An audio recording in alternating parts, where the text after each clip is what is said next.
Welcome to Beyond Fat Loss podcast, where we don't just stop at fat loss, you'll learn about all the good stuff that follows: how to build muscle, how to enjoy more food, and how to stay lean without going to extremes. We are your hosts, Sean and Katie, and today, Katie gets her own back on me after last week's episode. For those who missed it, last week we spoke about Katie's amazing transformation over the last year that has ended up with her achieving her leanest, most muscular look she's ever had. And yes, ladies, I did say most muscular. Building muscle was the goal, and you should definitely head over to Katie's Instagram using the link in the description to see how much a new muscle enhances her appearance. None of that rubbish about looking too bulky around here, please. That's a myth for most females. Anything to add on that point, Katie? Well, considering this is your podcast, what an introduction for me. But no, I think it's been an absolute game changer, really focusing on building muscle with some intent the last couple of years. It's taken my physique to a place I never thought it would be, if I'm honest. It's been an eye-opener. It's been an enjoyable journey.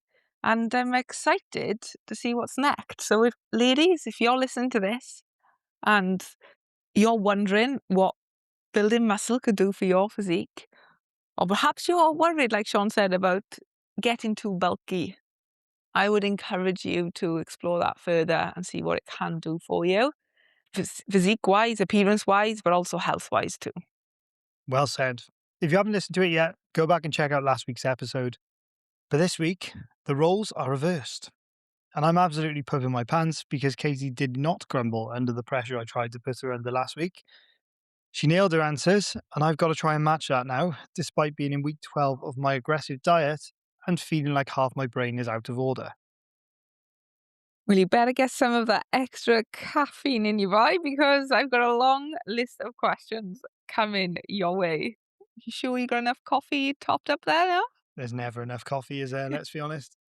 If all goes to plan, and Sean can actually string a sentence together, you're going to learn about how to avoid making the mistake of leaving yourself with too much to do in too little time when it comes to losing body fat by a certain date.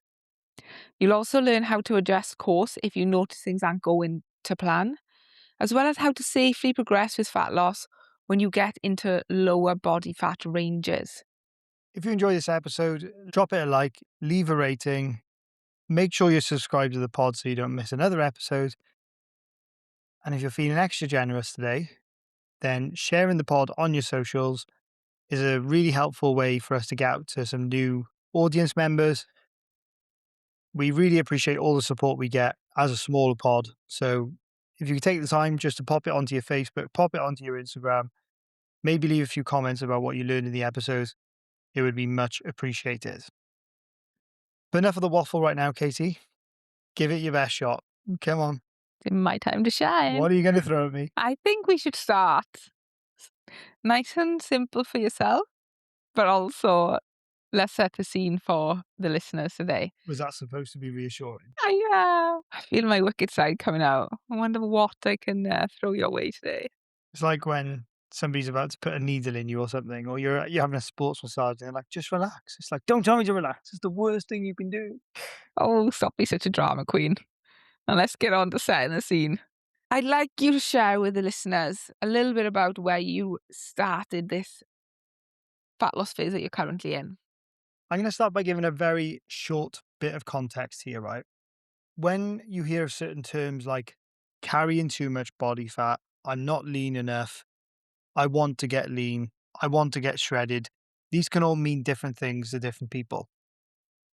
So it's important to pay attention to what your perspective is when it comes to using these terms and what they mean to you. And I'm going to try my best when I'm describing the look that I'm going for and where I started in my own words. But just bear in mind that the terminology which I use may look slightly different to you. And I'm sure for some people listening to this podcast, you might look at my physique as it is now and think, I would want to go further than that. And there might be some people that look at the physique where I'm at now and think, I would wish to be where you were at the start of your fat loss phase. So I think it's important to note that before I start going any further with this. But what I will say is that I started my fat loss phase this time around, this year in May, probably feeling like my body fat levels had just drifted up a little bit too much. I'd come off the back of a long term building phase. And the target for that building phase was to try and gain as much muscle as possible whilst keeping body fat quite low.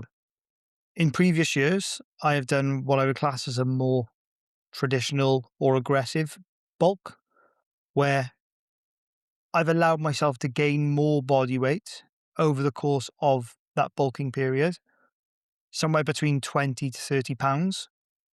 And then I've had to cut down considerably to get back to what I would like to class as being lean, which is where I do have visible abs, where I do have a lot clearer muscle definition. So I kind of pushed my body weight up and wanted to spend as long as possible building muscle in previous years. And I think I managed about I want to say about a 15 or 16 month building phase for one of the years where I first started. But obviously there was considerable amount of body fat gained by the end of that. I did a bit of cutting down. I went on another building phase. This time I gained a little bit less body fat, but I still gained a significant amount of body fat. Then I did another cut again. And then actually last year I did two fat loss phases. I did one which was what I class as like a more moderate deficit and one that was more aggressive. One from about January, February through to May 2025. Did another one from July to September in 2025. And that's where I started my lean build phase, which by that stage I gained a fairly sizable amount of muscle compared to where I started. I felt like I didn't need to push for the most aggressive levels of body fat gain because it wasn't really serving me in terms of gaining more muscle at that stage. It was more a case of just making sure I was eating enough. So I started out nice and slow. I took my time, but unfortunately, by the end of it, my body fat levels had probably drifted up a little bit more towards the end where I started to feel a bit more uncomfortable with my look and with my appearance. Nowhere near the levels of body fat that I had in my first 2 years of really building muscle. But nonetheless, I think up until about, say, March from September onwards, I think I was still holding pretty good levels of body fat by my standards. I was still looking pretty lean. It was only really then from March onwards that things started to creep up a little bit too much, but it was noticeable. Mhm. When we look back at the data and where you're at with your pictures and things like that, it's clear to see where that change happened for yourself, isn't it? And I don't want to go into too much about why that happened at the moment, right? Because I think we'll cover that in a little bit more depth. Got some questions up my sleeve for you a little bit later on about that and what happened during that period.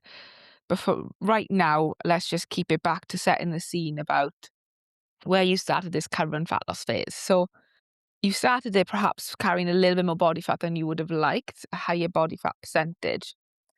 And did you have a end goal in mind of where you wanted to get to?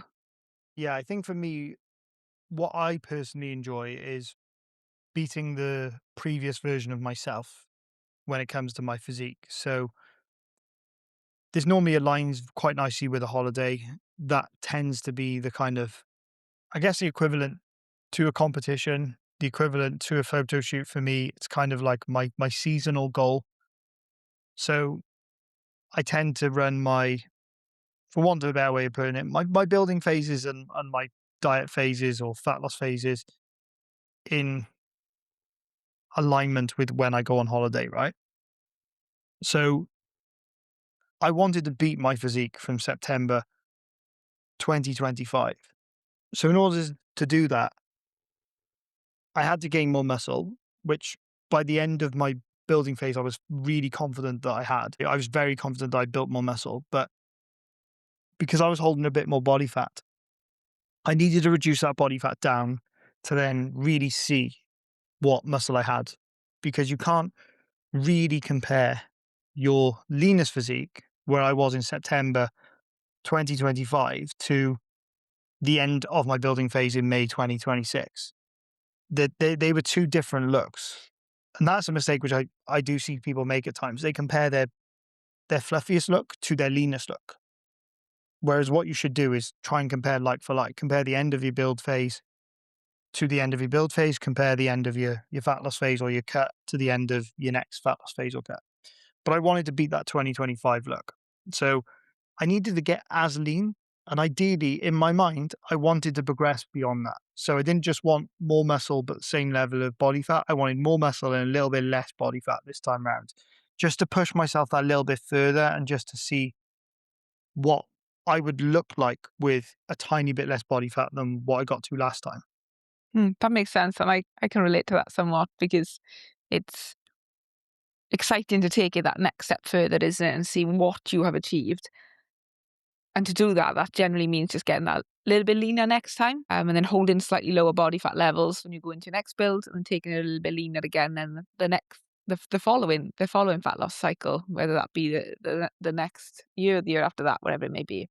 I think it keeps it exciting, doesn't it? It just gives you that little bit extra when you're just stepping that little bit further into the unknown, going that little bit further outside your comfort zone. Fitness can be quite repetitive, like the actions can be quite repetitive. And yes, you enjoy them. And yes, they provide huge value, which is why you consistently do them for a very long period of time. But to have a goal which just stretches you just that tiny bit further than where you've gone before, I think really helps to keep the journey engaging and exciting. And for me, having done this for so long and trained for so long and done God knows how many different fat loss phases over the years, like being able to think I can go that little bit further this time is exciting. I absolutely agree with you, and I think this is what a lot of people don't give enough attention to or enough respect to, because when an individual can get stuck in the same kind of bracket of body fat levels, even if they have built muscle, right? Because they're two different outcomes, building muscle and losing body fat.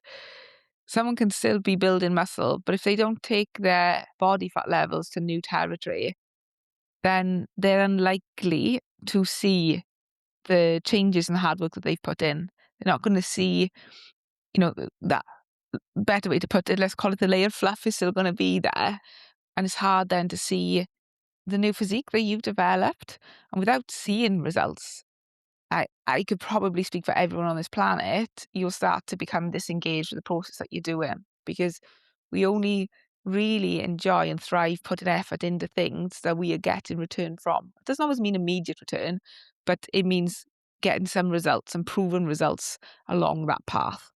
But if you get stuck in the same loop of just taking yourself to the same body fat levels over and over and over and over and over again, whilst you may see some small changes with a bit more muscle mass, a lot of people won't because they don't tend to take themselves lean enough to reveal that definition. Yeah, I think that's the context, isn't it? Because I have got myself close to or as lean as I've got now in the past, right? Perhaps not so much this time round. This might have taken me further than I've ever gone before, if I'm being honest. But I have got lean in the past. There are numerous pictures of me over the years where I've got to a point that I would class as lean, where I can go away on holiday with my top off, with some visible abs, and feel really confident to be able to just walk around and not feel self conscious about my appearance at all. Like when I'm eating more on holiday, when I'm having a bit more to drink on holiday, I still don't feel like I'm losing my shape and my conditioning and my definition so much. So for me, that is an, a look that I like to have, and I really enjoy having that. I feel like it's my reward for all the hard work that I put in for that journey, and it's something that I like aesthetically on myself. But if I'd have just kept getting back the same as I was last holiday, like same, I do think that I'd get quite bored of that. To enhance my appearance, I did need more muscle because there have been many times where I've got quite lean and felt like I would like to have more muscle. But I've achieved a body fat level that I'm really comfortable in myself with a number of times in my fitness career, through my fitness journey. But there was always a part of me which thought, okay, this is just the type of character I am. what's the next step? What's the next level? What's the next little rung up on the ladder that I can take? Can I take myself a bit further than that? And the more experience I've got, and the more time I've spent in fitness, the more I've realized that there is quite often another level that you can go to, but you just have to earn the right to get to that level. You don't just land on rung 12 on the ladder. You've got to climb up the other rungs first to get there. Mm. Yeah, I agree fully with that point. You can't rush the process, really. You can't accelerate it. Whilst you might be able to accelerate fat loss to a certain extent, muscle building is a bit of a slower process, a very rewarding one in the long term, but it is a slower process by nature. And that's something everyone's just got to accept for what it is. The leaner you do stay throughout the year, the easier it is then to get yourself to that new territory that we're talking about, right? That exciting point where it's like, "Ooh, where's this going to end up? Where is me pushing myself a little bit further going to reveal? Where's it going to take me?" There's also setting realistic expectations about how long fat loss does need to take. How did you deal with that at the start of your fat loss phase? So I do have the benefit of experience with this, being a coach myself, having gone through a number of fat loss phases. So I always have a good idea of a time frame in mind. And if I look back to my aggressive diet in September of 2025, or in the build up to September 2025, I knew that I could get pretty lean from a similar body fat level in around 6 weeks or so if I went aggressive with my calorie deficit from the start. If I wanted to go a little bit beyond that with my physique, which I did, then it makes sense for me to expect to need to do longer than 6 weeks. And in the past, I've done anywhere from 12 weeks to 20 weeks where I've been less aggressive. So I've looked to lose less body fat or less weight per week. And I've gone a little bit slower, a little bit steadier, maybe had some diet breaks in between where I've had like a week at maintenance here or there. So I always have a rough time scale in mind of, well, firstly, it depends on how aggressive I go. But secondly, it also depends on how far away from that body fat level I've allowed myself to go. When I did my bigger bulks back in 2023 and 2024, it was highly unlikely that I was ever going to get down to the body fat I am now in as little as 6 to 10 weeks. It just wasn't going to happen. I was going to need much longer time frames to be able to do that because I was carrying much more body fat. I think people really underestimate how much fat loss gets capped at a certain rate. And as you get leaner, it does get harder and it does take longer for you to be able to lose body fat. It's not just harder in terms of like the actions and committing to the behaviors day to day. It's not just, how hungry and tired you are, how weak you feel in your training. It's the fact that your body is literally wanting to slow down your rate of fat loss to keep everything else going at the same time. You can only lose so much body fat per week as you start to get leaner. So you should expect the process to take a certain amount of time. And I think, for a reasonable expectation, if I'm just going to give some ballpark figures and throw those out there, you're looking at like 0.5 to 1% of body weight per week loss.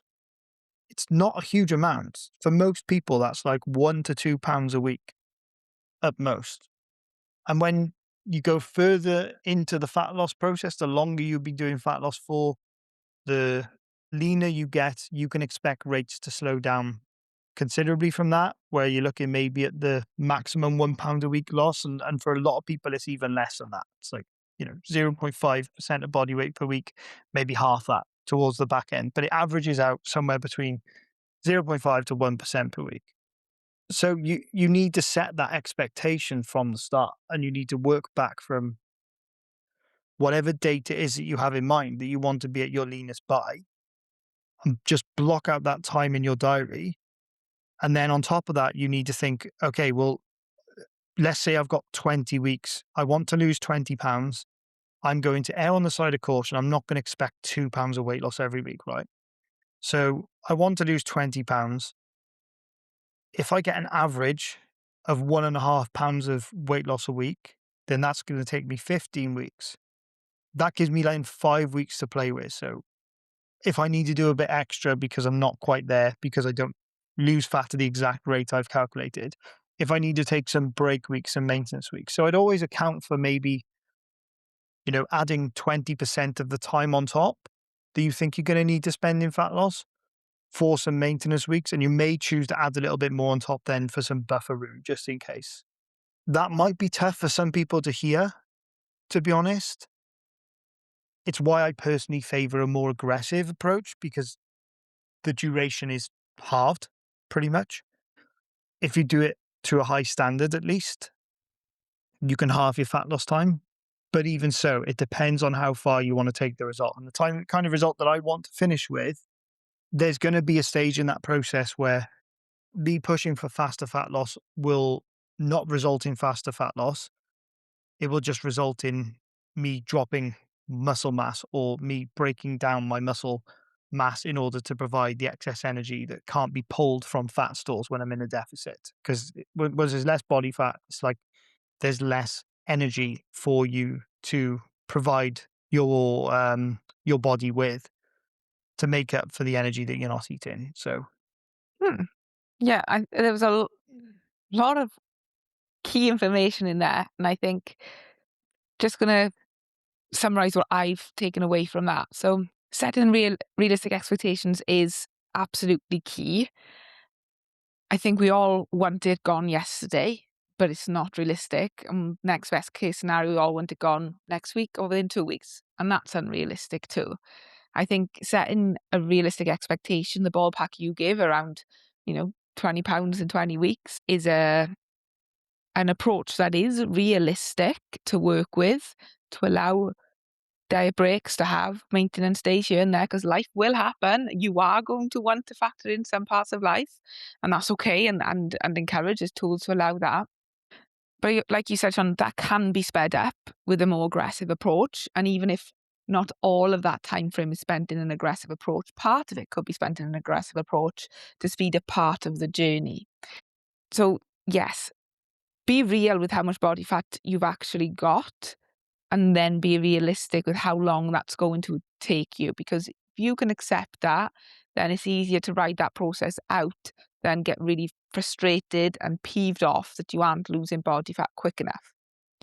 The one thing I'd like you to just touch upon a little bit more, Sean, you mentioned that when you get to a certain kind of body fat percentage or leanness, then the process is going to slow down even more, I would say, than what people are expecting, where it is really important to respect that it's slowing down for a reason, and that you want to protect your muscle mass during that period because of the reduced stored energy your body's got now, and then obviously the reduced energy you're actually putting in through food.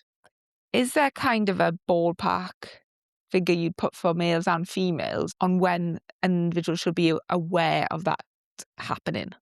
it's quite tricky to give an exact number, because we do have some research that looks at where that kind of divergence happens between more of the weight loss coming from muscle mass compared to coming from fat.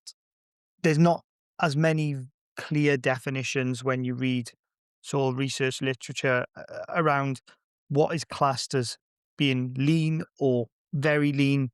It tends to vary. There's no exact definition of what very lean is. You can't just say, oh, it's 8%. Like 8% body fat for males, 18% body fat for females. There's not a clear definition of that. So we have to kind of take those body fat ranges and the definitions with a bit of an open mind. But there has been some research to suggest that from 12% body fat for males and 20% body fat for females and below, you might start to notice that your risk of losing muscle gets increased as you go further into your fat loss phases. And if you are in a larger deficit during that period in time, there's a good chance that you'll start to see some increase in your muscle loss. There's other research to suggest that this may not happen until you're below 10% for a male, and potentially that would be equivalent to, I guess, about 18 to 19% as a female. There is also some data that reports that the amount of lean body mass loss relative to somebody that's slightly higher body fat percentage, say above that 12% mark, is not enormously greater for individuals that are leaner. So if you're not that concerned with holding on to as much muscle mass as possible, and you're more concerned with just getting leaner, then I wouldn't necessarily say it's going to do you any long term harm, or it's necessarily going to be that noticeable on most people's physiques if you are pushing for fat loss a little bit faster when you're a bit leaner. So I don't think it's necessarily like a hard no, but it just depends on what appearance you like to have, and it depends on where you'd like to end up.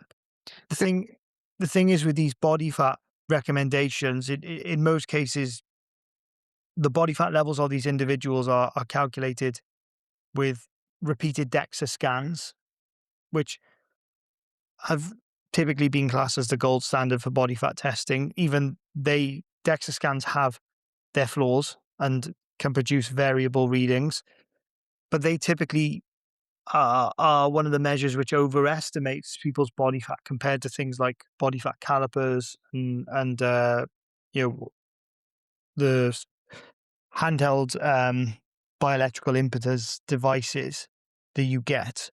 So most people don't have access to DEXA scans on a regular basis, and they don't get DEXA scans if they do frequently enough to kind of balance out the variability between DEXA scans. You probably need to have repeat DEXA scans in the same condition and then take an average between them if you wanted a more truer reading of your body fat. And I think going by those recommendations as they are has its faults. I'm not normally that keen on giving exact numbers for body fat percentage. For a start, basing your progress and results on a target body fat percentage or a goal body fat percentage for me is a really silly way to go about setting a goal anyway. It doesn't matter whether you are on paper 8%, 10%, 12%, 15% if you're still not feeling like you're as lean or defined as you want to look.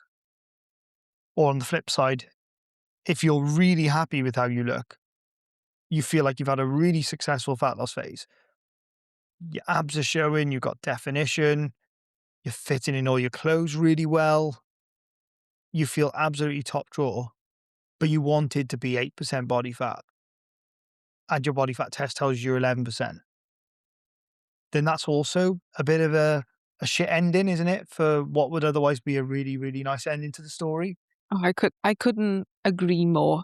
It's a bit like a scale number, a body fat percentage number. It's tying your results and your confidence in your body to a number that can be highly, highly inaccurate and can fluctuate depending on when a particular body fat test is done, what calculation was used to get the end result of the body fat percentage, and tying your whole journey to a particular number has never really served anyone I have worked with, because it's how you feel in your body, what you're seeing day to day in the mirror, in the gym, in your photos, when you're in your clothes, how you feeling, and that's really important. You don't need a body fat percentage or a number on a scale to tell you whether that is what's happening in you or not. They're just a tool that can be used to help track and monitor progress in either direction. And that's really, I think, what they should be used for, and can be used to a good standard when used in the right way, when you can interpret the information in a helpful manner. All of the body fat calculations are prone to error, not just user error, not just measurement error, but some of them are based on your hydration status. So you could potentially take two measures on the same day with different levels of hydration on that same day and get different body fat readings. I think some of them can vary by 4 to 5% or more in some cases. Like visually, the difference between a true 10% body fat and like a 14 or 15% body fat is massive. That's like my entire fat loss phase of difference. So you can't really base all your progress and your goals on a measurement that can be so volatile to change. What I would say is that there is a part of body fat testing that might be more useful to individuals. And that is when you do a body fat test, you with skin fold calipers, the pinchy ones, you get skin fold measurements in millimeters from however many sites you do. And what you can do is you can track those total skin fold measurements. You get the individual ones, but you track the total of them. And that's a much more reliable measure. They're much more objective. They're not as influenced, let's say, by having to have repeat measures with a very expensive measuring device like DEXA scans. They're not as influenced by hydration as much, as long as you're trying to take the skin folds in similar conditions and you've got the same person taking them. That's something which can be quite useful, but you don't convert that to a body fat percentage. And one final note is, myself included, most people grossly underestimate how much body fat they have. Everyone wants to give themselves a lower number and guess that they've got less body fat than they have. Whereas if they were actually having DEXA scans done and those DEXA scans were accurate, they would realize they're carrying much more body fat than they think.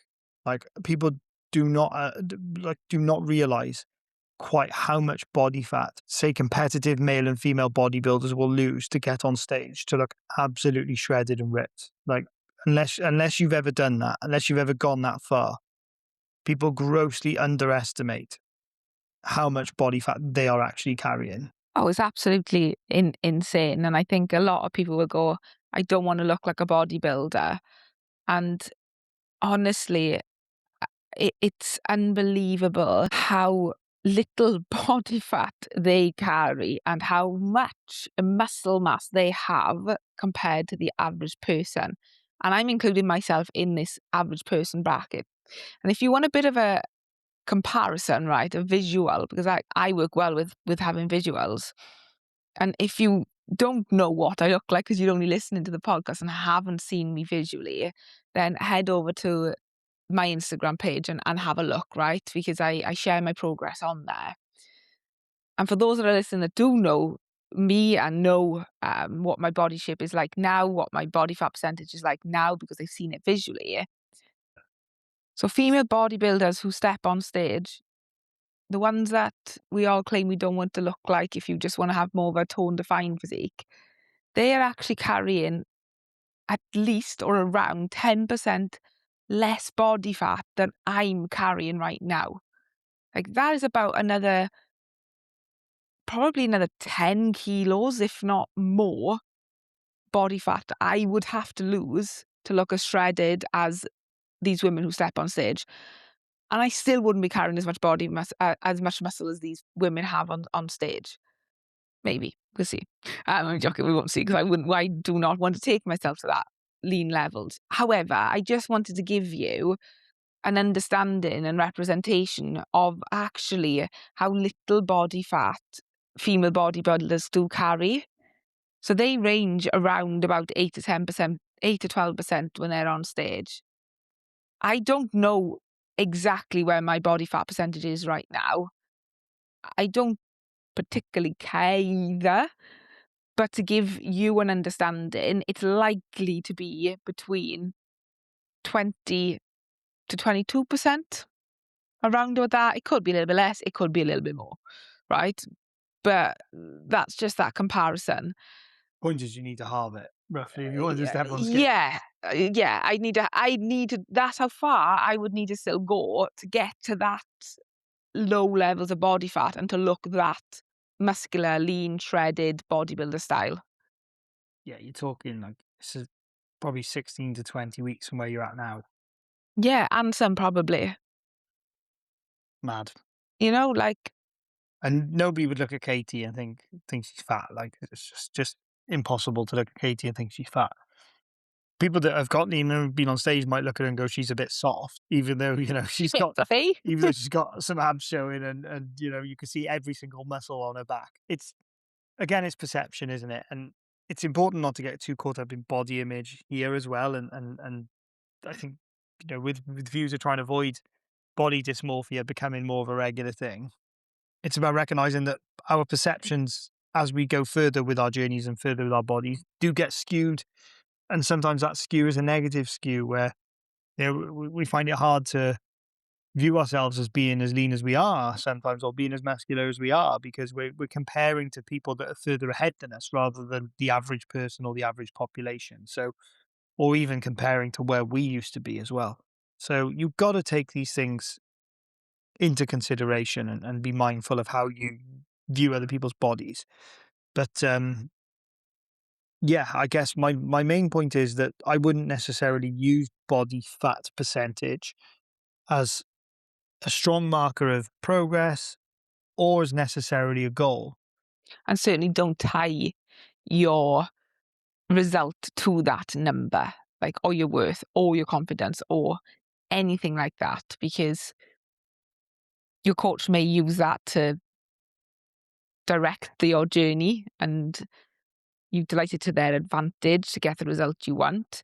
But you should always just refer back to how you feel in your body rather than the number that you see on the end of a calculation or on the scale.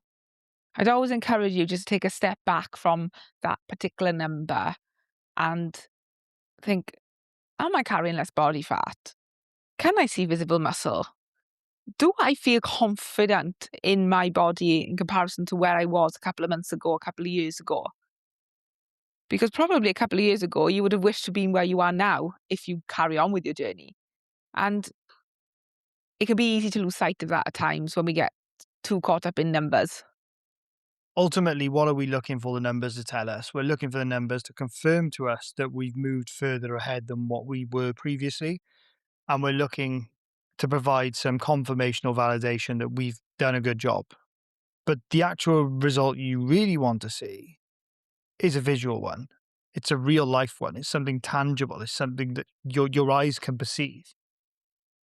A number on a page is nice to have as an objective measurement of progress, but if it doesn't correlate with what you're seeing in the mirror, it doesn't correlate with how you feel when you put your clothes on or when you see a photograph of yourself, then what difference does the number make? The number has to align with what you really want to see in the image of yourself and experience within your body. So I do feel like you can get a bit too caught up on that. And unfortunately, this does mean that you have to be quite careful how you watch the scales too. But we'll go into that a little bit more as we go on. As part of how I set up for this aggressive fat loss phase, I had to do an estimation of my body fat to start for the initial calculations. And it actually caused me some problems when I actually focused a bit more on the numbers than using my experience and my eye and my coaching now. Ah, I'm glad you brought that up. That is something that I was hoping we would chat about on this podcast. I think it's ties in very nice to what we were chatting about. So, can you tell us, Sean, more about the mistake you made during this fat loss cycle? So the approach I was going to follow this time round was the exact same approach as we use for Sculpted, which is our flagship fat loss program. It teaches people how to lose fat in the shortest possible time frame possible, without excessive long-term restriction, without methods that make them feel miserable and suffer through every single day. Because we deliver it on a one-to-one level, and because of how we've learned to adapt it through multiple experiences with clients, we can build it around people's events. We can give people diet breaks whenever they need it. We can account for spontaneous meals out while still maintaining structure and routine, which makes it easier to stick to, removes a lot of the decision making. It really is the most streamlined, fast track approach you can get, but without all of the other crap that you get with other fast track approaches. Now, before I go into telling you about how I messed up my own setup to Sculpted, despite having done this with many clients and got amazing results with them, just thought I'd drop it in there that we are opening up our Sculpted program again in September, and the priority list for Sculpted is currently open. If you want to learn the exact methods that our members follow in order to halve their fat loss time and to get them through fat loss in the safest and most time efficient way possible so they can get back to eating more again, having more flexibility, being much more confident in being able to eat more food, enjoy a bit more life, and build muscle for longer durations, just like myself and Katie have done over the last 6 to 12 months. Head to the description, get yourself onto the priority list. There's no deposit, there's no obligation. All it is early access to the information and first refusal on our sculpted spaces, which do go pretty quickly. Get your name on our list so you don't miss out when the doors open to our priority list before it goes open to the public. But now to completely downsell everything I've just told you, I'm going to tell you about how I screwed it up. It's welcome to the best sales pitch known to man. Yeah. Well, look, we can all sit here as coaches and tell everyone and the whole world about how our coaching services are the best, how we never make any mistakes, how every single method we apply works 100% of the time, all the time. And we'd also be sat here as complete and utter liars. Katie absolutely nailed her sculpted program, and her weight barely changed for about 6 out of those 9 weeks. So, depending on what angle you look at it, you don't always get the exact result that you expect to see. And what I'm about to tell you is probably helpful to hear rather than it being a hindrance. So I'd like to think it's going to be more helpful to hear. But yeah, with my journey, I actually did make a mistake, but then I corrected for it. And that's the key, isn't it, right? It was a bit of a mistake at the start, but you corrected course. And I think this is such an important lesson with anyone's journey because there's nothing that really can't be corrected. You haven't really failed because something didn't quite go to plan. What you do with that mistake is important. So tell us more, Sean. Just a very quick recap. In 2026, I wanted to beat my 2025 look. I wanted to go further than what I managed for my holiday in September 2025. This meant that I already had it in my head that I was probably going to need to do a longer fat loss cycle. So I did plan to do 9 weeks initially. That was the goal. Did 6 weeks in the past, got my best results so far. I wanted to do 9 weeks this time around. I was also aware though that my body fat probably just drifted a tiny bit into the uncomfortable range. And for anybody that's done a building phase, you'll know when it hits that point. But it wasn't too far gone, right? It only just started to drift towards the end from like March to May. So there really wasn't enough body fat for me to be that worried about. But I was going to have to be quite on it with the fat loss from the start in order to get down to being leaner than I was the year before. So starting a little bit further back, wanted to go a little bit further than before. So let's fast forward to May then, 2026. And I mentioned how body fat screwed me up. And it did. And it was also compounded by the fact that my first set of progress pictures initiating my sculpted plan were probably the worst set of progress pictures I've ever done.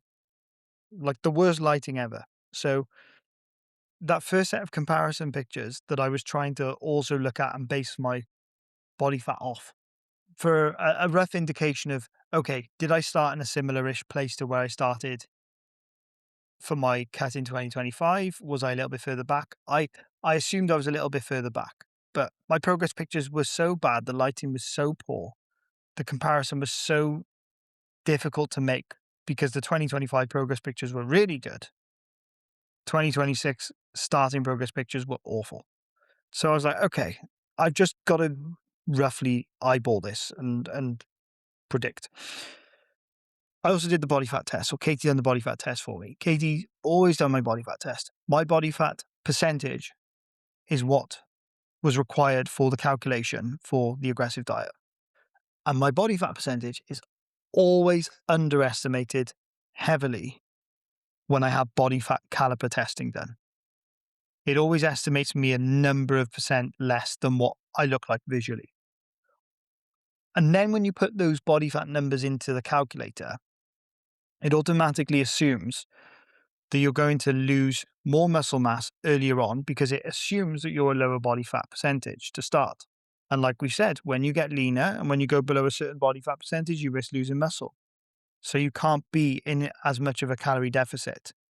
So I did my calculations for my first cycle of the aggressive diet. It was going to be 3 weeks on. And what I expected was I expected to be in around about 1,000 calorie per day deficit, just like Katie was. That's what I expected. But when I run those calculations with the body fat numbers and with some body measurements to support them, it estimated me to be in around about, I think it was about a 500 to 600 calorie deficit, almost half of what I had expected. And so what happened was I started out with my first block of fat loss. I lost 4.5 pounds in the first 3 weeks, which seems like a reasonable rate of loss. But my gut was telling me that compared to the year before, those first 3 weeks were not showing the same signs of progress. The rate of loss was not as significant as it was from 2025 in the first 3 weeks. And I got to the end of those first 3 weeks and I did some interim progress pictures with, again, very poor lighting. And it kind of hit me that things were a lot slower. And I thought that they were going slower. I had that feeling. You just know sometimes, don't you, where you just think, I've done this before. I've had this experience before. This something isn't quite right here.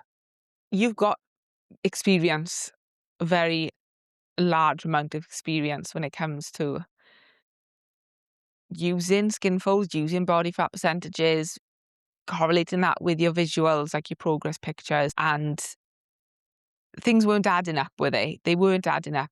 Your coaching experience and your coaching hat was going, I think I should be in a larger calorie deficit than this.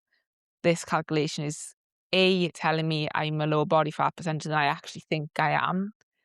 And then B, it's saying that, okay, because you are X body fat percentage, which is lower than what you actually think you are, you need to be on a smaller calorie deficit because otherwise you're going to risk muscle loss. So you had the one side of your brain, which is your coaching experience, going, I don't think this is right. I don't think this is right. But then you had the aggressive dieting calculators going, but you're this lean. You should make sure your deficit is no more than 500 calories a day, or alarm bells, alarm bells, alarm bells. You could be risking muscle loss. I don't want to risk muscle loss because I worked so hard to build it. And then that to and fro was going through your brain, I think, is how simply I can put it, what happened at the start of going into your aggressive deficit. And I'm not stealing the show here. I'm going to flip this back to you now. What happened next? I'm not one for making knee jerk decisions because there is always time to correct course, even when you think you're falling behind, or even when you think things could be better. You learn a lot from those experiences, and you can sometimes improve your results in future by making mistakes in the past. So I didn't rush to drop things because I thought maybe I'm just being impatient. Maybe I just need to trust the process and ride it out. But about halfway through my second AZ block, I was on about week 5. And by that stage, that little niggling doubt that the calculation was off started to build and build and build into two enormous symbols crashing together above my head saying, "You're undercooking it here, son." Like I just knew that 5 weeks in, I wasn't seeing the fat reduction that I saw on the previous attempt at doing sculpted, where I just knew that my body fat was not where it should have been by that stage. Now, bearing in mind that initial time frame where I was like, I'm probably going to need to do 9 weeks. I was 5 weeks in. I'd got a better result in 6 weeks the last time I'd done it. And I was like, right, something needs to change here. So we sat down together, myself and Katie, we ran all the calculations again, and we spotted the error. It was quite simple. The calculator had assumed that I had less body fat than what I did. It assumed that I was going to start losing muscle mass a lot earlier than I was. And it protected me from doing that by putting my calories too high. And being a very good little student, I listened to the calculator and I went along with it. And that was my big mistake because I was right all along. How long have you been waiting to say that? I was higher body fat than what the calculator said. I didn't need to worry about muscle loss. I'd already done this in the past and knew it worked. But even if I hadn't done it in the past and knew that it worked, what was the harm in me going aggressive from the start? Because this is the thing, right? You want to push for more body fat loss when you've got your most amount of body fat. Why was I eating over 3,000 calories a day trying to lose fat in 2026? When 2025, I was eating 2,700, 2,800. I had more body fat. It sounds really stupid now, doesn't it? It does. But this is what calculations can do to you. This is what happens when you rely too much on apps and data, and you don't have somebody there to slap you in the face and guide the process and say, stop listening to bloody numbers. You're not a number. This is the key lesson here, isn't it? It doesn't matter how perfect a plan is, doesn't matter how well structured something is, it doesn't mean it's 100% going to work for you and it's 100% the right path you need to follow. And this is where practical experience, trial and error really comes into play. Now, were those 5 weeks of yours totally wasted? No, because you were still in a deficit, you were still losing body fat, right? Is the reality. So you were still losing body fat. So for anyone listening to this thinking, well, shit, I don't even want to try because that's a waste of time. No, because you would have still lost body fat in that time. I was still about 8 or 9 pounds down, I think, by that stage. And I was looking leaner, but I wasn't going to beat my previous result in the time that I set aside to do this. Yeah, I think that's the key thing here is to still understand, hang on, let me take stock here. I'm not going to throw my toys at the pram. I have still made progress. I have still lost body fat. All of that effort of the last 5 weeks hasn't been for nothing. You just haven't seen as much as you would have liked to have hoped. And now you're at that sticking point where, okay, so now I am carrying less body fat. So can I go more aggressive now? Or do I actually need to start protecting my muscle mass a little bit more and pull back the calories? And that's the roadblock you had to face then, Sean, isn't it? Because you hadn't capitalized on the bigger push of the fat loss at the start. So what did you do? Well, it was clear by this stage that the rate of loss that I had planned for in the time frame that I'd planned to do the cut in were not adding up. So I was undershooting where I needed to be in terms of my calorie deficit. It left me with little to no choice. I had to cut my food back. I had to make sure my activity levels were as high as possible. And I was just going to have to lock in for the later stages of my fat loss phase. Now, if fat loss goes really well to plan and you're getting, a fair bit leaner, the idea is you start as aggressively as possible. You lose as much body fat as possible when you've got that energy store to pull from. And then as you start to lose more body fat, you start to increase the calories towards the end when you are at risk of losing muscle. So it naturally, the longer you go and the harder it starts to get, the more you can then start to pull the calories up. So you're in less of a calorie deficit. So start at like 1,000 calorie deficit. By the end of your fat loss phase, you might end up on like a 300 calorie deficit. I was going to have to do the opposite now, where I started on a smaller calorie deficit and I was going to have to increase it round about the middle of the fat loss phase. And I'm not going to lie, that was tough. But this was about not letting yourself get sucked into the negativity of, I couldn't allow myself to think, I've made a mistake, I've screwed up. What am I going to do now? It was like, right, I've got a plan of attack. I've still got time here. I just need to put the accelerator down. And with the fortunate way that Sculpted is designed, because it's 3 weeks on, 1 week off, but I had my refeed at the end of the second block. Week 6, of the second block, I dropped my calories down. They went down by about, I believe it was about 300 or so calories a day, and brought them back down below 3,000.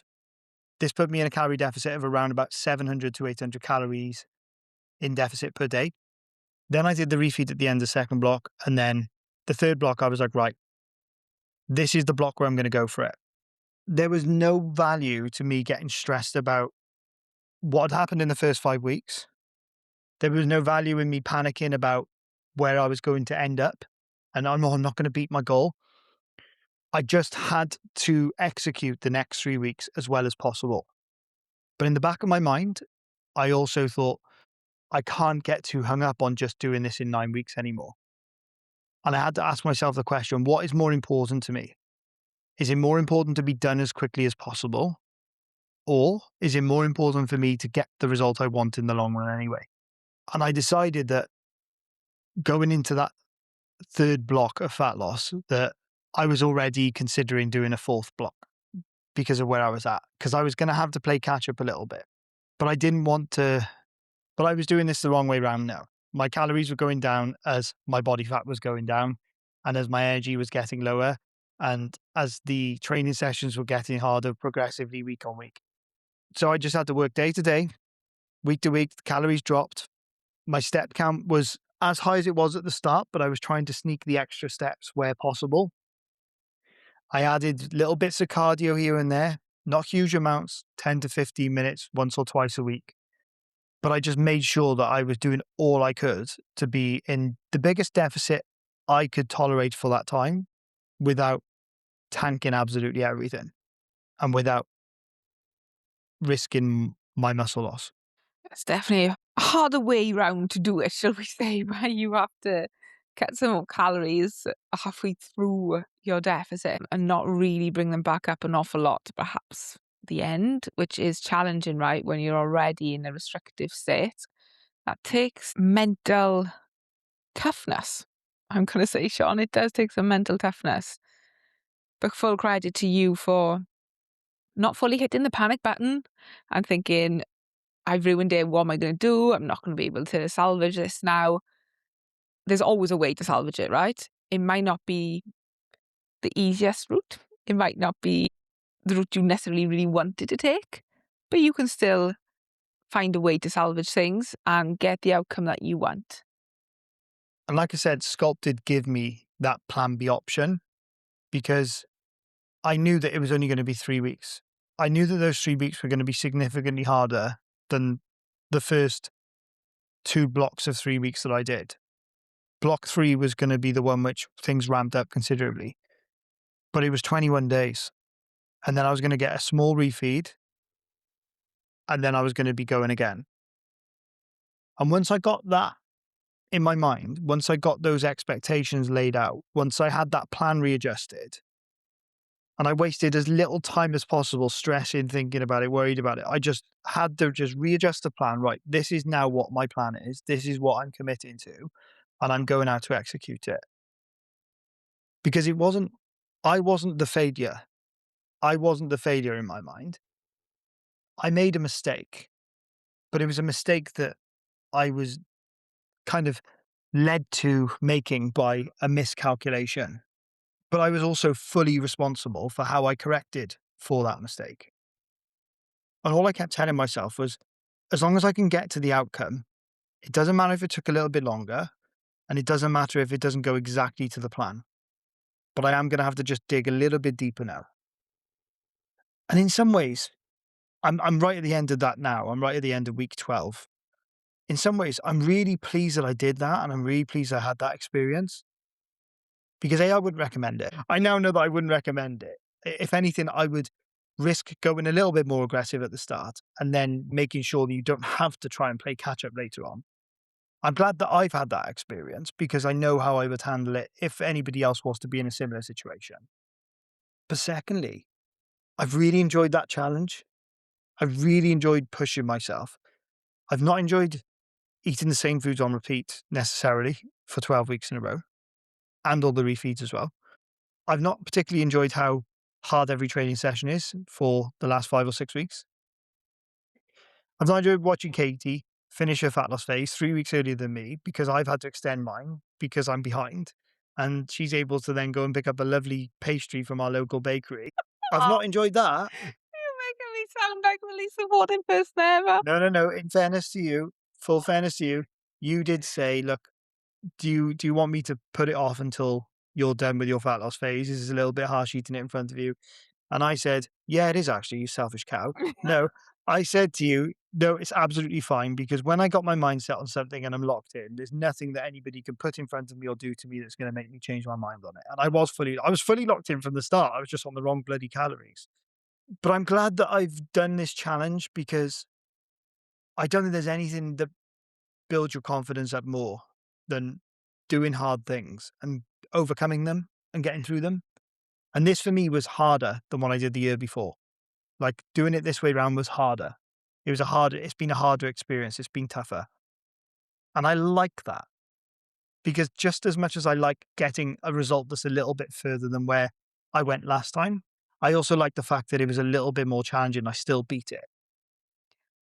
It's satisfying doing something challenging, doing something hard and being able to come out the other side, isn't it? It's so what's exciting. It's what's exciting about it. You were still excited by taking things a little bit further, right? And the thing that was allowing you to take things a little bit further was to overcome this challenge. And you can look at it like with that mindset, like, yeah, this is going to be hard. It's meant to be hard. It's taking me to somewhere I've never been before. If it wasn't hard and if it was easy, you would have been 9 months ago, years ago, but you're not. So these things are going to be hard. There are going to be some challenges in the way, but you can do it. And the more times you show yourself you can do it, the next time you're like, I'm ready to take on this next challenge. 100%. And what I really want the listeners to take away from this is that this was my challenge right now. This was my challenge in those moments where I knew I was going to have to drop my calories. It was like when I finally realized, oh God, I'm cutting my food down by 300. I was already in a deficit, right? I was already in a fairly sizable deficit. Like that's a pretty moderate deficit for most people. Like 500, 600 calorie a day deficit. It's not easy, but I was like, right, I'm going to have to go even further. Goodbye, peanut butter. Peanut butter was gone. My favorite thing, my most enjoyable thing that I was having every single day was gone. Like that was the challenge. And then all the energy and the fatigue that was just accumulating with every day, week that goes by. And yet I knew my calories were still having to stay that low. And so like people are going to be listening to this going, what do you mean your calories are low? You're like what, 2,700, 2,800 calories. What do you mean it's low? For me, that's low, right? For me, that's low. I'm eating far less than what I normally Believe me, I know. eat. That challenge for me and getting to a point now where, I'm leaner than I was last time and probably the leanest I've been in my life. That might be the equivalent challenge for somebody to start eating 3 meals a day, to lose their first 10 pounds, to start going to the gym 3 days a week, to go from lifting 60 kilos on the bench press to 80 kilos on the bench press. Like Fitting into those summer shorts so you couldn't fit into last summer. this is what's really important about this. These are my goals. These are my challenges for where I'm at right now, relative to my level of experience, relative to the level of results that I have achieved on my journey so far. That does not make my goals and my results greater than anyone else's just because they are at a different stage of their journey. Whatever that challenge is that gets you from where you are now to that next rung of the ladder up, that next step in your journey, that is still a really big challenge and it's still a really big achievement. So if you've for a second listened to any part of this podcast and thought your challenges are inadequate or nowhere near as challenging as anything that I've gone through or whatever, or nowhere near as impressive as the result I got, swallow that pride for a moment and then remind yourself that your challenges are very, very, very different to mine. It doesn't make them any smaller. It doesn't make them any less meaningless. Nope. Challenges are personal to each individual. Goals are personal to each individual. Stay in your lane. Do what's right for you. Be true to what you want to achieve and go bloody after it. And if you think sculpted could help you get there, to drop body fat at a quicker rate than you've ever dropped it before, to build a great relationship with food, not hinder it by dropping body fat quicker, to still be able to train and look after the muscle mass you have, to do short and sharp stints with regular breaks, with an actual exit plan afterwards, and get yourself on the sculpted priority list so you can hear all about the behind the scenes information and get first dibs on the limited spaces that are going to come available. And I promise that I won't screw up your calculation.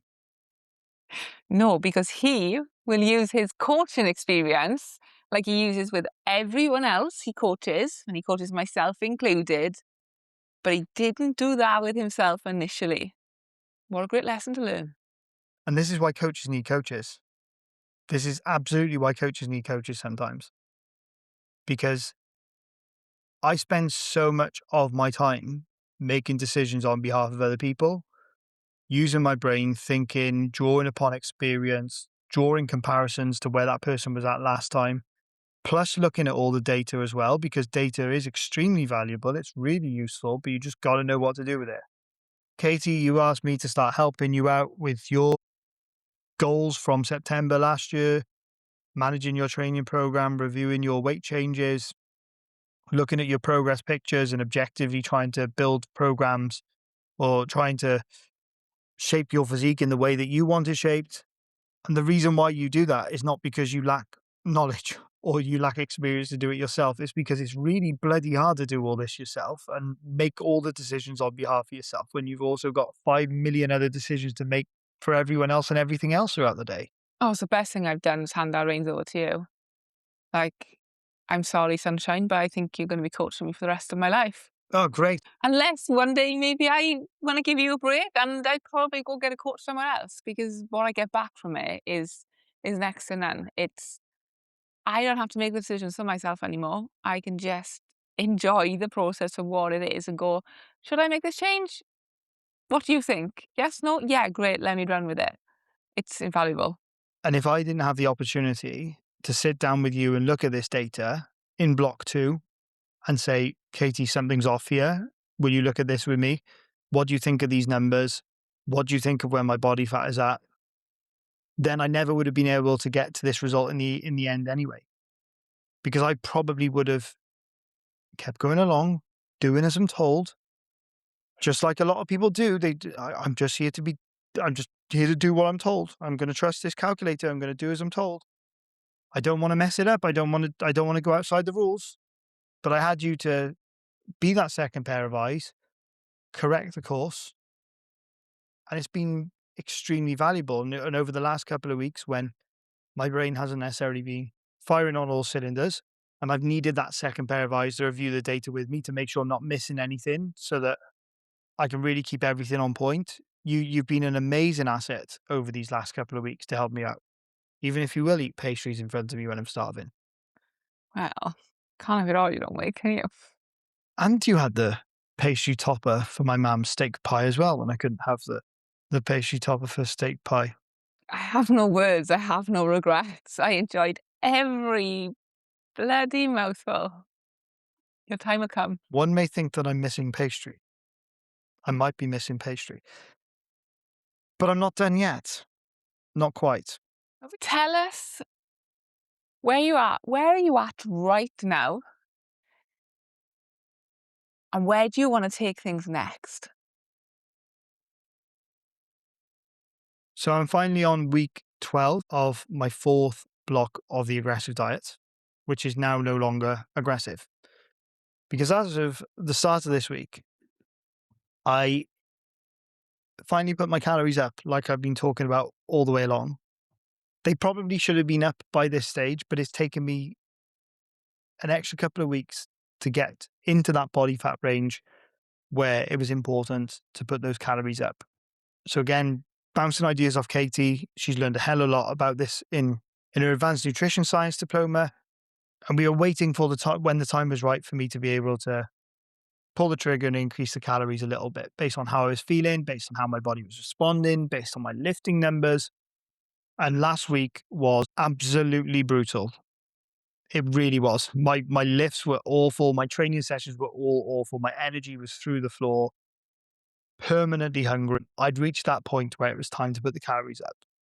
So I ended up doing about 6 weeks, I think, back to back of the lower calories, and then I upped them, and now I'm kind of just seeing through this week. Now, energy wise, I've not noticed much of a difference at all. I really haven't.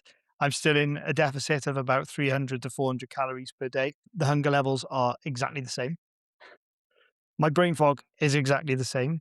My training performance has stopped declining a little bit, which is good because there's less chance of me risking muscle loss when my training performance isn't declining. Kind of correlates with not seeing that muscle loss.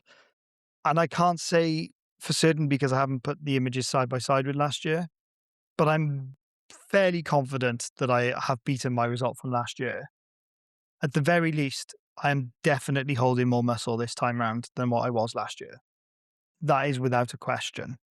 So I'm ready to put an end to this fat loss phase. There is So does that mean we can go to Pettigrew's and get some We more might be able to go pastries? to the bakery. Might be able to go to the bakery. What about a curry? Possibly. Possibly. We'll get on to me transitioning out in a moment, but for me now, what's gonna happen next is Katie's not far off her exam period. I am really pleased to be leaving this fat loss block now so that I can get myself back to normal, back to maintenance calories, get myself recovered from the diet. So hunger hormones calm down, energy levels back to normal. Any muscle loss that I've experienced, try and just replenish that, regain that over the next couple of weeks. I want to be really switched on, engaged for that week that Katie is doing her exams because I want her to have the best possible environment to succeed with that. I want to absolutely smash it with the new members for Sculpted in September because it's just such an amazing program, and I really want to be fully engaged with that and not feel like there's anything that could potentially scupper my coaching ability with that. And then we go on holiday.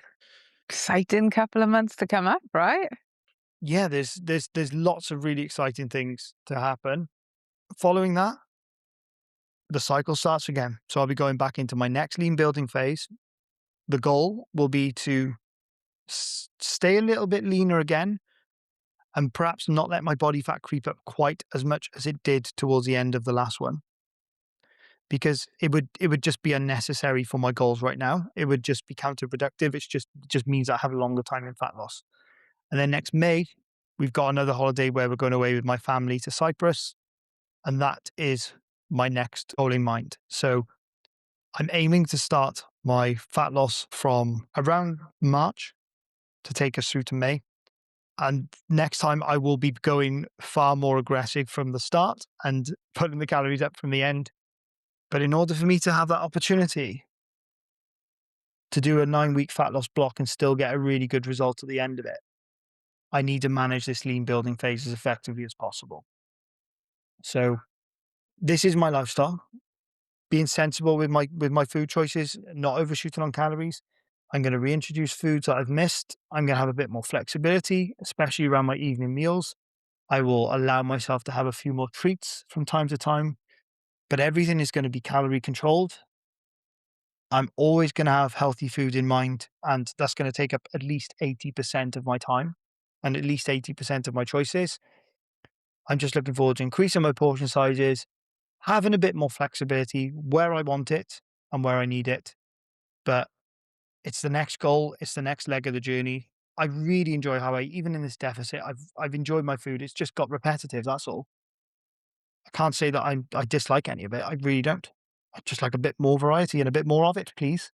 Mm, So yeah, it'll just be continuing the process as it was, but back to building. simple, easy, repeatable. Yeah. And I think this is something which again comes through time and experience, but the transition from fat loss to muscle building seems like such a daunting thing for those that haven't done it many times. And it can be a really challenging prospect as well. I have to mention this for bodybuilders that have done prep because their body is in such a dysregulated state when they get as lean as they do. Like we discussed earlier, it's unbelievable how much body fat they have to strip off and how long they have to restrict for in order to do that. I'm not at that level. I've not got as lean as that. I'm not quite in that place. I will need some diet recovery time. I will have some increased food noise, and I will find that it's difficult for me to control my cravings somewhat. And when I start reintroducing foods like my peanut butter, it will feel like I just want to have bigger and bigger portions of it. But I'm aware of that. And mentally, I'm already planning for that. And I know that I've got those goals in mind that are already there as kind of guardrails to stop me from wanting to go eating the entire tub of peanut butter in my first week out of deficit. That diet recovery stage and the exit plan it's so valuable for your journey, isn't it? There's no point going hell for leather in fat loss and then having no plan or strategy for afterwards. That doesn't mean you need to still be as restrictive. In fact, you can learn how to be much more flexible with your diet, to bring lots of good food back into your routine, more of it, be a bit more flexible with certain things. But not having any strategy is what really messes up a lot of people. And that's why it's a key part of the sculpted process too. It's not a 6 or 8 week absolute fat blast and then, off you trot and then good luck with the rest of your life. In sculpted is built in refeeds or diet breaks to show you exactly how you can eat on higher calories, what that looks like, what foods to include, so that you have an idea, because I can guarantee most people won't even consider what to do with their diet when they have higher calories available. It's more of the all or nothing approach. I'm either in fat loss or I'm out of it. And that out of it is, oh, I just go back to what I normally done, or I just don't know. And that really screws up people. So it is a really imperative part of Sculpted. It is something that we're really proud of incorporating as part of Sculpted. And it's been an absolute game changer for those individuals that have been through Sculpted so far.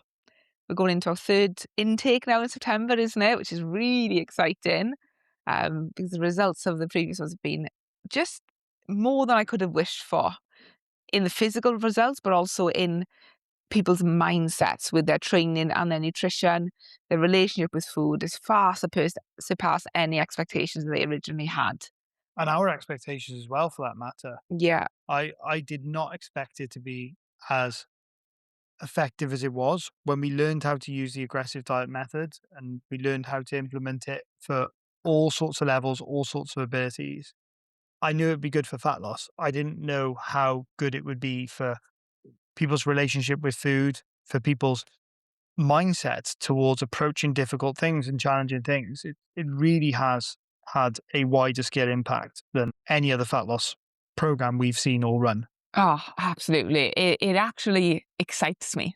Like, I look forward to my own when I go through the sculpted process, and I absolutely love coaching clients through it. I think it's just such an empowering journey that delivers such fantastic results that I'm really excited to get these doors open in September. Really excited by it, and really excited to see what newbies come into the SKD community.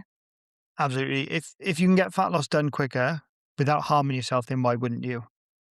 I think we all want it done quicker. There's not a single one of us that would say, yeah, do you know what? I'd like to just really go slow with this and just drag it out for 20, 30, 40 weeks.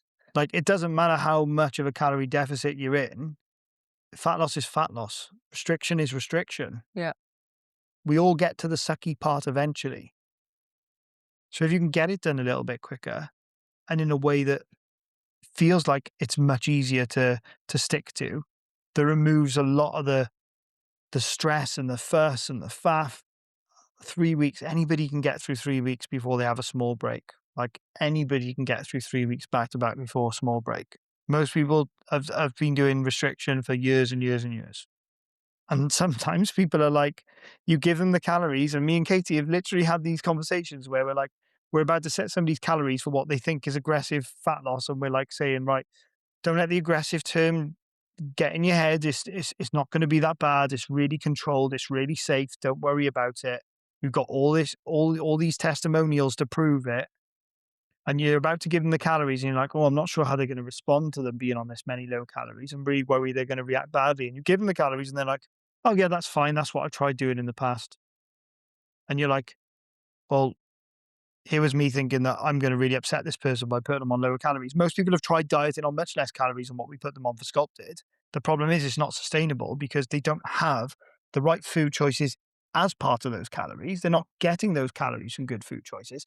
And they got zero support and zero accountability, zero reassurance that they've not screwed up if they have a weekend or a night off, zero strategy and structure to their training. So that's just a sporadic habit that's done on the odd occasion. And then they have no support transitioning out of that diet state, which, let's face it, is where 90% of people go wrong. And sculpted ticks all of those boxes that you just lifted off. So if you haven't done it already, get yourself on the priority list. The link is in the description below. Easy to close off because I feel like I've done enough talking now. Oh gosh, she's put me back in the hot seat. What's this about? You've been out of your aggressive diet now for Oh, nearly 3 weeks. I'm in my third week now, aren't I? Yeah, I'm in my third week now. How have you found the transition out of sculpted? In short, this has probably been one of the best transitions out of a diet I've ever had. I was actually really, really happy this year that it didn't take me all the way up to a holiday or an event. And that is a lesson I'm going to take forward in the future when it comes to me planning my sculpted phases, my aggressive diets is I actually don't want them to take me all the way up to an event or a holiday. And I'd What? like, Why is that? because when you're coming out of, for me personally, when you come out of an aggressive diet, I am hungry. I do want some of the foods that I haven't had in a long time. But for me, what worked really well this time is going into a routine and structure with my nutrition that I know works well for me. Whereas when I really take it all the way up to a holiday, of course, holiday's not going to be a routine, right? It's your usual routine. It's not going to be. It shouldn't be, right? You're there to have some time off and enjoy yourself and have foods you never had, you don't usually have, etc. But it doesn't allow me to transition out of an aggressive diet in a more safe, controlled way. Doesn't give me chance to fully get myself replenished, be in a diet recovery state and fuel it really well. It doesn't allow me to just find my, I guess, weight maintenance, steady weight maintenance. I Yeah, think like it, your stable weight. yes, that's what I'm looking for. It doesn't allow me to find that stable weight. And whilst I understand all of the, calories in, calories out, all of that jazz, I don't really want to be thinking about that when I'm on holiday to that depth, transitioning that and on holiday. It's been really nice just to switch back to normal routine and have more calories, be able to fill myself up with lots of filling foods because I was really hungry the first week. Second week, still a little bit hungry too, but it started to settle it now. I got to be honest. This week, I'm not finding I'm hungry in between meals as much or late at night. But that's hard to manage all of that when you are going out of your routine. Absolutely. The word which springs to mind for me is equilibrium. You want to find equilibrium. You just want to be balanced. Yeah, You I want think that's normal it. you want normal hunger levels. You want normal training recovery. You want normal energy throughout the day.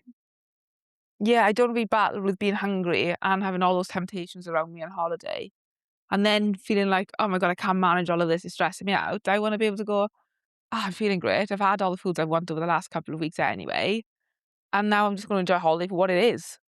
Well, to me, it comes down for two things, right? It's starting off with planning, like you said. I'll next time I'm going to take this in consideration. So you're learning from experience every single time. Like we're still learning now. Like we've been coaching for years and years and years, and we're still learning all the time. So for anybody that's a bit of a perfectionist listening to this, then God, I think you need to lower your expectations a little bit because myself and Katie have vastly experienced and have got really good results for people. We're still learning. Mm, So don't expect yourself to be the finished article. Don't expect yourself not to look back on things and think, "Oh yeah, I could have done that a little bit better." That's part of life.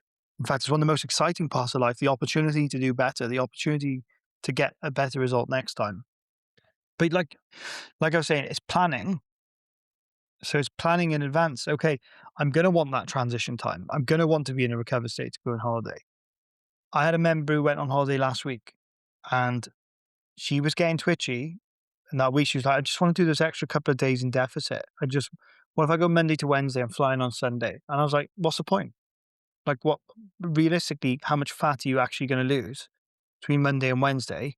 You've been cutting down for, I think she'd done a steady state fat, more of a steady fat loss block for like 20 weeks with a few breaks, with diet breaks, of course, with few travel events and socials and things like that. But like, I was like, what are you going to achieve from these next 3 days? Like you've got a great result. You're the leanest you've ever been. Like, what are you actually going to get? But if you go into deficit for those next 3 days and then you risk going away feeling a little bit less recovered, you've got that intense food focus when you're away. You're going to want to eat everything in sight. You're probably not going to feel like you're as refreshed. You might be in a pretty shitty mood if you've got a bit of travel to do before you travel, kind of thing. If you're flying from a different airport, whatnot. Like you're going to gain more from going straight back to maintenance. Halfway through the week, she texted me and she said, "Maintenance was definitely the wise decision. I'm so glad I listened to you." And now she's having an amazing time on holiday. I've heard from her a few times. She's having an amazing time on holiday. The further you push into fat loss, the more body fat you want to lose, or the leaner you want to get, the longer you might have to account for in terms of diet recovery. Like Katie said, she's nearly at the end of her third week. It's taken her up until this week to start to feel like things are getting back to normal, like homeostasis. So you've got to account for that time. You should block that time out. What people typically do is they do fat loss until the day before they go. Like you're just setting yourself up for disaster, in my opinion, if you do that. I agree and I don't agree. Like, I would do this now with the experience I've got, knowing that that works really well for me. I think sometimes people are more time stretched, time limited, especially when it perhaps is new to them, right? So don't be afraid to take your fat loss up to your holiday, but don't expect to get it perfect if you have done, and then just learn from that process. I think if you can always give yourself some time out to dieting before you go on holiday, then you are setting yourself up in a much better position because you, like you said, Sean, we won't have as much food noise then. You don't have to rely on your willpower to say no to all of these things that's going on because your body's in a more settled state, it's a more steady state. And I think one thing I wanted to add on to the question you asked me earlier is this is the leanest I've ever got before. I really like where I'm at and I want to protect that for a little bit longer. And I want to learn how to protect that without having the holiday in the mix to navigate it. So it's just less for me to think about, and I'm quite enjoying that. And I think that for me personally will set me up well. I want to go away on this holiday this year, and I don't actually want to track my calories. I actually want to be able to rely more on what my body's telling me in terms of my hunger signaling. But I wouldn't be able to have done that if I went from aggressive diet to maintenance because my hunger signal would have been all over the place. And I wanna go away on there and I wanna practice my strategies that and tools that I know can work without calorie tracking, but I wouldn't have been able to test all of that if I hadn't put myself into maintenance calories beforehand, because I know it would be too many things to navigate and too much stress that I just didn't wanna put myself through. It makes complete sense, Katie. I agree. And I do agree that sometimes people are more strapped for time, but I think you've got to learn from experience for that because it's not the optimal approach to be taking your fat loss phase right up until the day you go on holiday. Like, you have to ask yourself, like, the, the expectations of what you're actually going to achieve in those last couple of days. Like, at the very least, give yourself 48 to 72 hours, 2 to 3 days back at maintenance before you go on holiday, at the very least, right? Absolutely. We're not saying you have to finish like Katie's finished a month before a holiday. Like I'm going to be, well, longer than Yeah, that, that actually. mine's about Yeah. 2 months, I think, actually. Yeah. Before a holiday. So she's going to maintain now up until when she goes away. I'm going to be maintaining for about a month or so before we go away. Like, don't panic about fat gain because if you're doing maintenance calories correctly, then you really shouldn't gain any fat in that time frame.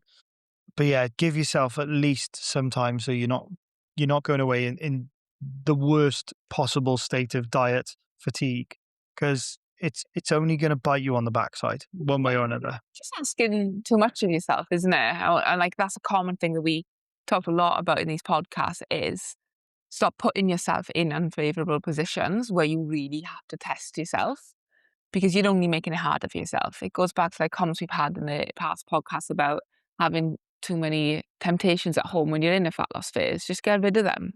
Like, you're asking too much of yourself to not want to go grab one of those chocolates or bickies in the cupboard when you're in a fat loss phase if they're there. Get rid of Yeah, them. you need to tackle a challenge on your terms. It's not always going to be on your terms, like you've heard in this podcast. Really, like sometimes mistakes happen, and you have to go for Plan B, correct course. That's how it works sometimes.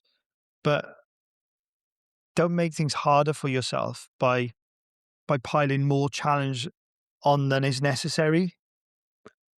I haven't got up every morning and done 50 minutes of cardio every day because it's just not necessary. It's just going to dig me into an even deeper hole with how I already feel. There'll be a lot of hardcore bunch that are like, oh, yeah, but do whatever it takes, bro. All right, mate. Ask yourself, how can I put myself in the best position possible to get what I want out of a situation? Yeah. And look, if you're going to go on holiday, eat all the cakes and eat all the and drink all the drinks and live at the all inclusive buffet all week, then chances are you're probably going to come back feeling like you've overdone it anyway. But you're probably at less risk of doing that if you don't take your fat loss phase right up until the day where you go, and just giving yourself that little bit of time to at least feel somewhat recovered when you before you go before you jump on that plane. I think that's enough for this podcast, Katie. What do you reckon? I think so. Good part of your story that will be valuable to a lot of people. So thank you for sharing that with us and sharing your challenges along the way because, like you said, even for coaches, not everything is plain sailing. My journey had its challenges in sense that the skills just done the complete opposite to what we expected them to do. And I had to navigate that. And for yourself, you didn't quite have the kickstart that you expected to in an aggressive diet. There's always scenarios to navigate and try and understand and break down when you're going through a journey. The more experience you have, or if you have a coach in your corner, the easier that journey is. Don't just expect to get set calories or get set the specific macros for you with a training plan and be able to run with it, run away with it and get great results. That is just not how it works. No, because sometimes you can actually get given calories and macros like I was and stick to them to the letter like I was and still not get the rate of results which you want. You're going to need to learn how to review that and you're going to need to learn how to adapt that. And it's not easy to do on your own. Like I said, I would have struggled a lot more if I didn't have Katie alongside me to be able to share the information with and say, Katie, I'm doubting this. Can you have a look with me? Let me know your thoughts. And she did exactly the same thing with me when she was doing her aggressive diet block and her weight had barely changed for a few weeks, despite the fact that every other sign was showing things were heading in the right direction. The weight was throwing her off. And there will always be something like that on everybody's journey, I can assure you. I've never experienced a single client's data in my entire career that has been completely linear in the direction you want it to go the whole way through. Never. It doesn't work like that. Yet nowadays, there are so many people that think they can just achieve a result because they've got the right amount of numbers, because they've got the right amount of reps on their program, or they've got the right amount of they've got the right amount of exercises, or the right amount of sets in their training split, or they're given the right amount of calories by ChatGPT or the right diet plan. It's nowhere near. It's never going to be that simple. If it was going to be that simple, why wouldn't everyone be ripped and strong and really healthy? It's not that simple, is it? But that's not to say that you can't correct things and correct course when you know how, if things aren't going entirely to plan. And I'm hoping that's what you'll take away from my journey. And you know what? If somebody comes up to me in September on the beach and gives me a compliment for my physique, are they going to give a shit that I went too slow to start my fat loss phase? I had to go too aggressive halfway through, felt like shit for about 4 or 5 weeks, wishing I was able to eat more calories at a time where I should have been eating more calories when I wasn't able to. They're not going to give a shit about any of that. They're just going to go, well, you look great, so I don't really care how you got there. Yeah, well done, mate. Yeah, exactly. They don't care about how I got there. They just care that I am there. That's it. That's all that matters. Well, it's not all that matters because next time I do it a bit differently, but you get the point. It's never too late to correct course. There's always options out there, and learning to interpret your data, how your experience is going, is really, really valuable. But let's actually wrap it up there now, then, shall we? And next week, we're going to be back with a slightly different episode. Something we haven't done yet, but we're going to bring you a case study.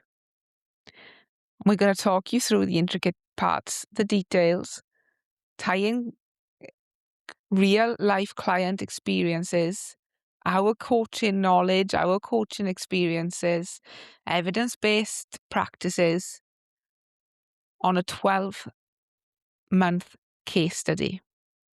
What you'll be able to take away from the next episode is how you can picture or navigate a 12-month journey for yourself to get to the leanest, most muscular physique you've ever had. We're going to talk about the challenges that may throw you off along the way. We're going to put a few potholes in our road so that you would see how we would navigate them. This is not going to be a straightforward plain sailing case study.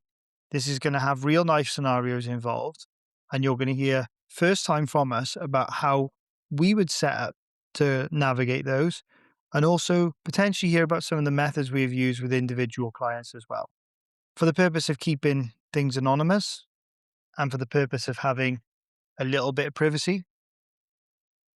We're not going to zone in on any one individual client, but we will collectively draw upon the experiences of many clients for this. Absolutely. I think we can cover quite a few real life scenarios in one 12-month journey to really let our listeners get a feel for what that could actually look like for them. So make sure you tune back in next week for the 12-month case study episode. But that's it from us for now. I think Sean's on his last leg. He's run out of coffee, but AD is nearly over. See you all next week.